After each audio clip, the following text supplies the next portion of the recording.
Ebuka Obi emego ndị amara ụwa niile amarago na enwere Mba Isii nwoke mmiri zozikwa ifuru na-eji were indirect na gosi ya about these people Mba Isii ugbu a Igbo niile amarago na enwere na ebe Mba Isii nọ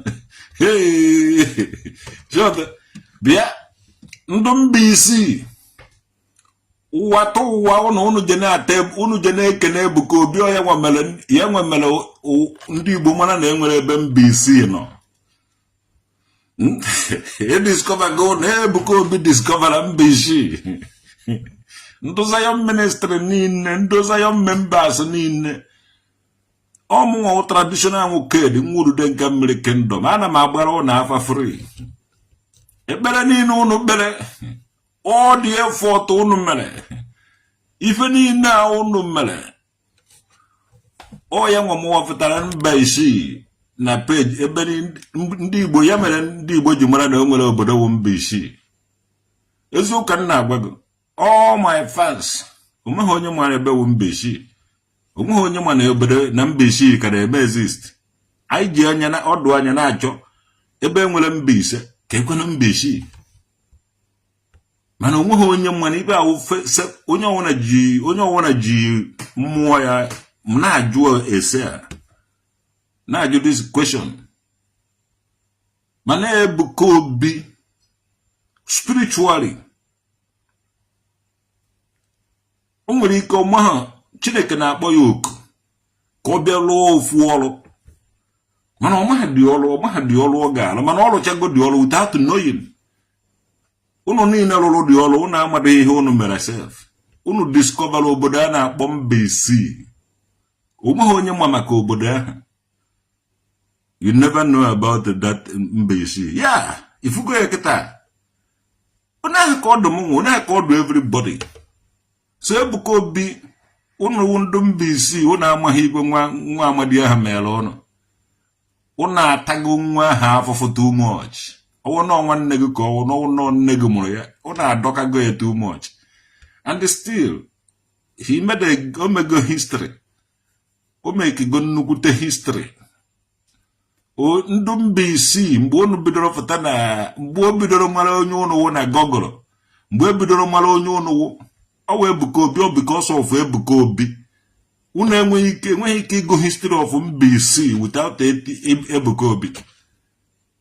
Ebuka Obi is the father of Mba Isii. Ebuka Obi discovered Mba Isii. Ebuka Obi unu kwesịrị ịkra na Ebuka Obi nnukwute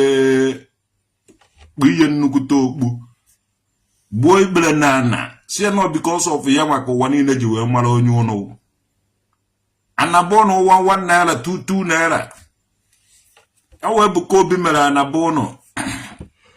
anabono batana gaba afia unu mecha tonu against nwa ahụ unu mecha tonu against Ebuka Obi anandụ Mba Isii ana eleche 30,000 150,000 200,000 250,000 amara go okwute ebe oru orije Kobic Ebuka Obi batara Mba Isii anandụ Mba Isii reba unu mara na ele unu adịghị grateful for that unu adịghị thankful unu wonderful eju unu pụta disgrace onwe unu wala message ya wojele ndụ Mba Isii unu ga-attend apology to Ebuka Obi ibe ọsọkwara ya mee unu onye nwe wụfụtara afọ unu na the whole map and unu ga-work together with ya nwa ma unu ọ chọrọ ya ma unu achọghị ya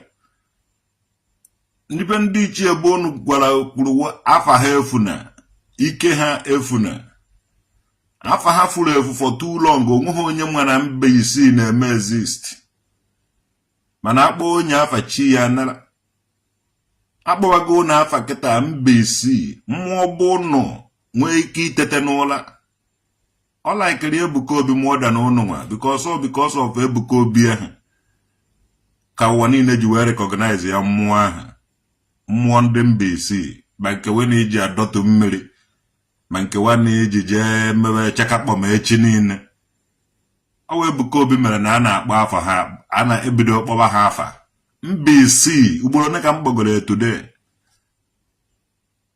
gaanụ mezie ebe unu mezie na agwa unu mara ife ọjọọ niile unu na-eme unu wepụ ya ebegoro Ebuka Obi ekpe na-enọfu ekpere ibe ọjọọ were go mmiri ahụ ya sachasị ya n'ibe ọjọọ bụ unu akpụgo alụ bụ unu dozie ebe unu otu ọ ga-adị unu emekwana ibe ọjọọ unu emezikwana ibe ọjọọ unu akpazikwana Ebuka Obi afa onwekwughị onye kwụrụ ya ụgwọ ibe o mere unu ọkọ naha unu ego na o nwere ofu akụkọ nji akọrọ unu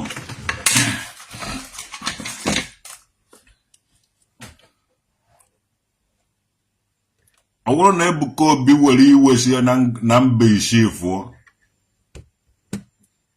ọ dịka ife isi ike ji adịba ụnụ o ji adụ ka ebe ndị ọla eri na-achọ mmiri ha anaghị enweta mmiri ọ dịka ebe ndị Igbo ukwu na-achọ mmiri ha anaghị enweta mmiri ọ dịka ebe ndị isi ofe na-achọ mmiri mana ha anaghị enweta mmiri maka na mmiri bịara bebe mgbe ahụ mmiri bịara be ha mgbe ahụ ọ bịara dịka mmadụ na-aba na ebe eji eme ibe a pa enyecha dị mmiri dị ya na mechaa chụfụzie dị mmiri narakwa ya na ahụ mmiri si na ọla erifu mechara naanị ide mmiri ọla eri enweghị mmiri ruo today and ebe anaghị agbafute mmiri bebe mmiri si na Igbo ukwu fụ ndị Igbo ukwu na-eru ebe ahụ ebe ahụ mmiri a si wee fụ mana mmiri ahụ afọ na they know the history agbafute mmiri gbafute na ka ọ dị n'isi ọhịa o nwere ebe a na-akpọ ezu na agụrụ ebe ahụ agụ iyi dị anaghị egbu ya egbu mmiri ahụ bịakwara otu ahụ nke ndị ọzọ fụrụ afụ si were bịa mana duto na-emetere ya mma o were review ya onwe todem ọsụba na agbụgba ndụ ya na ba egbukwa na agụ iyi nọ na mmiri ahụ egbu kwaba eji ha nara ya n'ahụ ndị future asị ya mba ọkwụ na agaghị anara ya n'ahụ ndị future ọsị ya mba akụọkwe ịchọọ ịma na ibe ọ na-emetụ isi ebe ahụ iji etiriri haba ị mara na ọ na-eme ọya mgbe haba ahụ ha asụsụ anyị na ọ iburude nke na mmụọ na ebe ahụ mere ị mara na ọ na-eme itinye haba ịchọọ traị ya iji eji ọnụgụ kwuo haba na ọ na-eme okwu ekwuchara ṅụọ iyi kwara mmụọ so ụnụ akparịzikwa na Ebuka Obi ụnụ amụkwaghị onye ahụ wa amụkwa m ibe nji na-agwa ya ụnụ amụkwaghị mmụọ bịara ije ahụ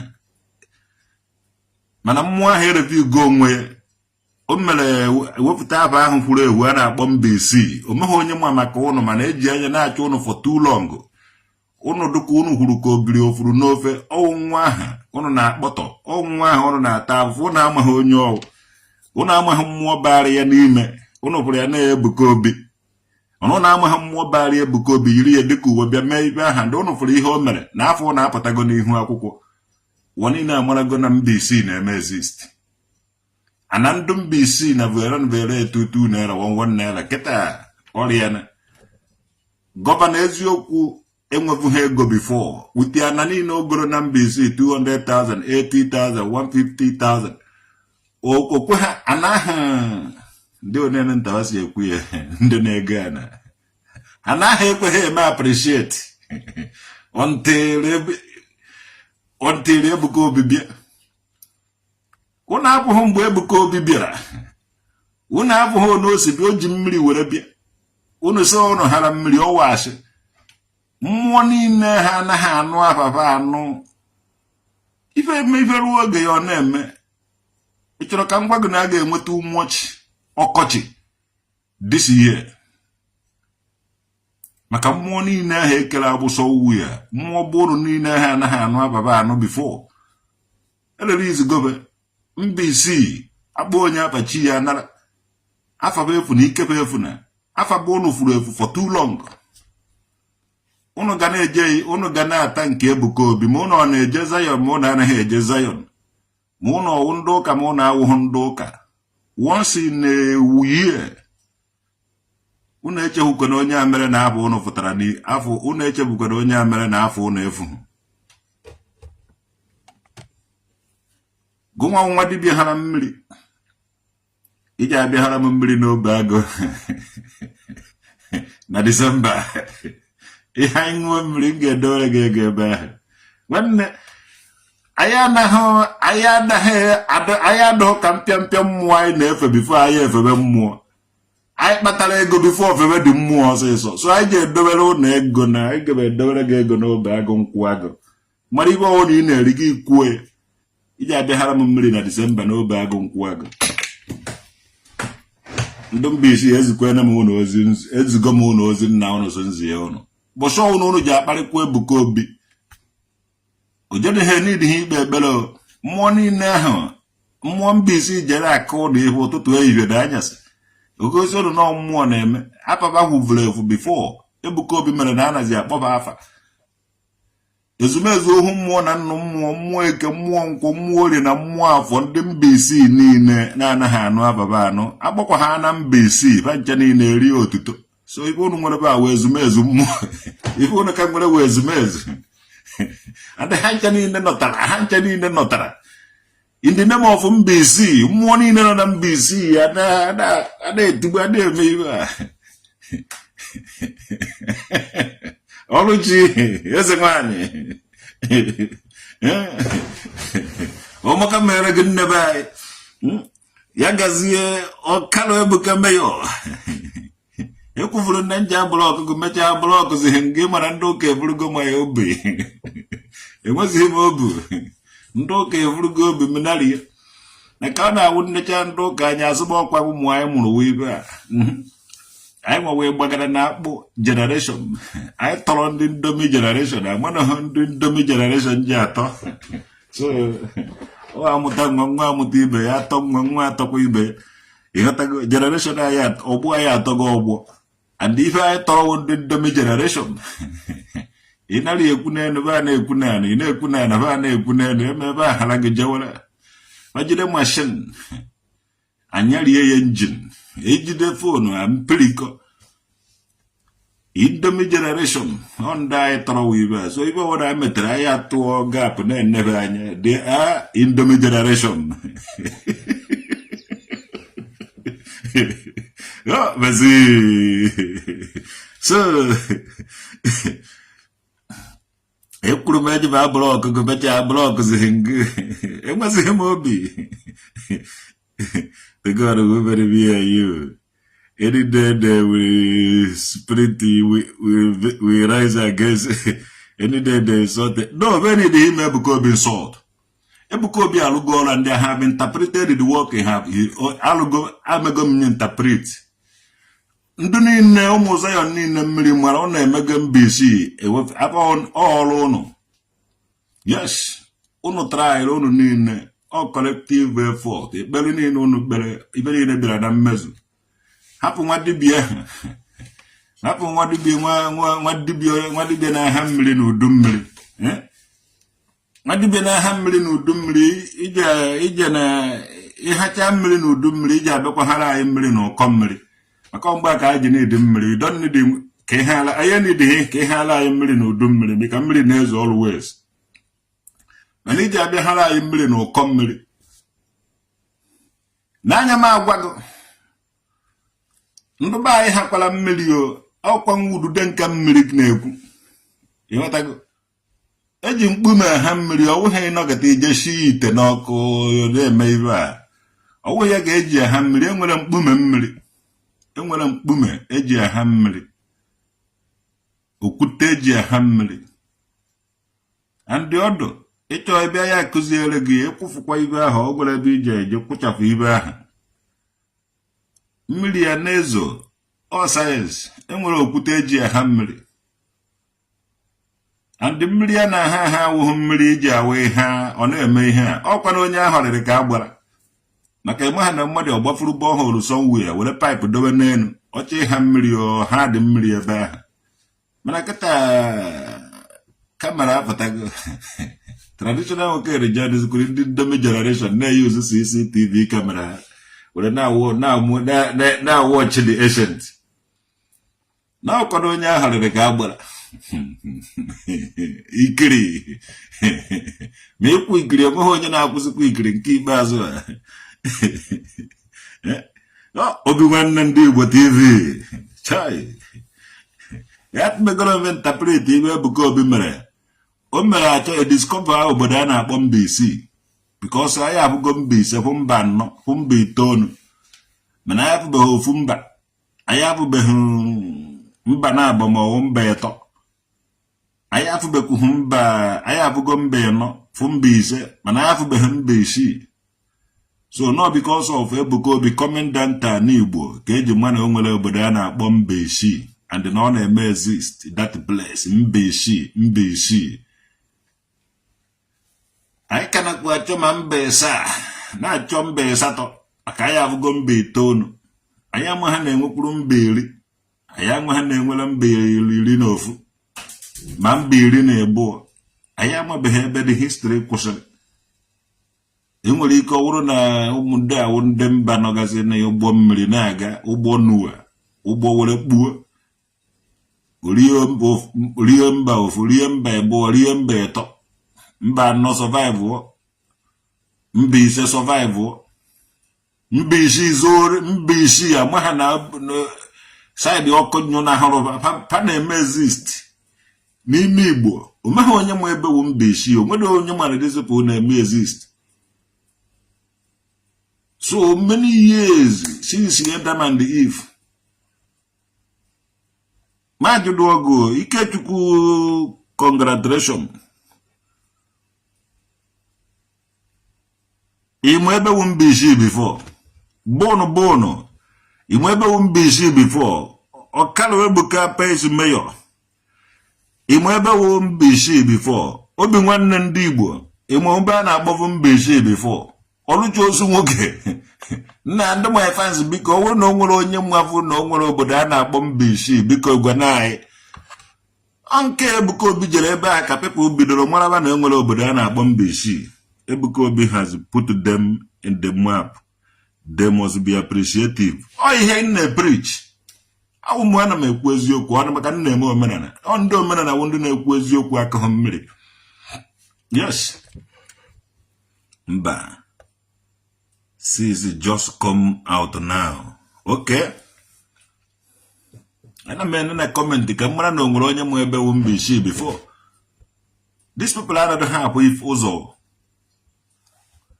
Ebuka Obi emegolo ha nnukwu ihu ọmụ. Good evening from Nanka. I saw your wife today. Oje na-ajụ ajụjụ ada ka another No, I don't know. Oluchi amakwuhu na o nwere obodo a na-akpọ Mba Isii. Obeghị onye mụ ebe a na-akpọ Mba Isii. Let's joke apart. I don't know Mba Isii. You see? So this Ebuka Obi ndị Mba Isii kwesịrị in short, I don't know. Jekwe no one ọ dibịa ha n'afere mouth. Pajekwe one ọ dibịa ha n'afere ọnụ. Pa amaghị ibe Ebuka Obi mere, even J-Pack amaghị na o nwere ebe a na-akpọ Mba Isii. Buchi light. Omenala to the world, ya gazi. Omeghị onye ma obodo a na-akpọ Mba Isii. Even Wagaji amaghị ebe a na-akpọ Mba Isii. Omeghị onye ma obodo a na-akpọ Mba Isii. Even hope ụzọ dị mma amaghị obodo a na-akpọ Mba Isii. Nna onweghị onye mụ ebe a na-akpọ Mba Isii.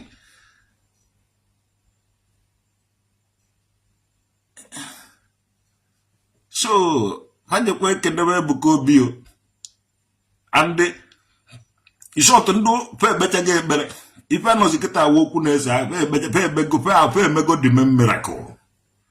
Fe emego you don't know. They are not in Nigeria map. You see it? You've going now. But the joke apart, he don't even know anything like Mba Isii. Okay. So what they criticize Ebuka Obi, Pana Bukwana Mobang and I Chireka goes go through that man and up Ebuka Obi. Chireka go hano through that man and up Ebuka Obi. Oh, get to whatever Ziriju, what through that man and up Ebuka Obi. Ebuka Obi a na from Anna. And I need 200,000. Gazi losing more than 20 million naira. From 200,000 to 20 million naira. I'm even melo mehel. One of the things go see. Oh, if I go to Manachella, get you with a punish here for many years. After no who. Whoa, you arch. Oh, what Unumela Katakobi. Utia Katakos mind. They are Unumela Katakos mind. Oh, I Katakos mind. They are Unumela Kachida get you with a punish here for many years. But Katana Zundi Buamohan on them exist. If you didn't know the kind of Mahamakadisi Obadana Bombishi, these people will like Katakobi, Machala people, Fajo, Ivojo, Meg. People go Banezio. This people, Imachala people, Maba, Maggie, Biandi, Bobiana, Kaji, and BC, Wabako. Down did we Machali, Mabaja, has to be, I will leave out your Quago. Ni go varezo ko olilanya ndimo mana heku olilanya ndmbc Ebuka Obi wo fitara DNM so ke na abari Ebuka Obi fo amo maka obago mara maka akoro mara maka nanka mara maka isu obia mara maka ekuru obia mara maka ibe niile mana amo maka mbc amo maka aguleri before Ebuka Obi abia aguleri amo maka aguleri Mana Ebuka Obi onye nwa maka Mba Isii nda awu check bombs imechala bibo baba cho ibo ojo ba je jikwu ugwo sikibwa bike mo bodana agba Mba Isii before atro muso unu na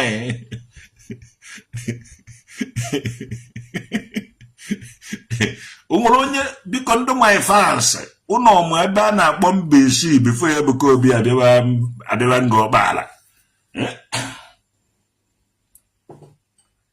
onwere onye na-anụ maka Mba Isii before any dream apology from ndị Mba Isii kuno me Ebuka Obi apologize look at the people man na-emere unu na-eje akpara ya so mbiakwori Mba Isii mee my own miracle ọ na-akparịkwuo m ejedeghị m anọ ogwedịghị ibe unu nwere ike ime Ebuka Obi kendebe na Ebuka Obi n'ihi na ibe o mere ụnụ onweghị nwa dibe ji eme nwuru ya ụnụ afa unu furu efu for too long centuries afọ unu furu ewu onweghị onye nwa maka ụnụ ọnụ igbu Chika bike mma maka obodo a na-akpọ Mba Isii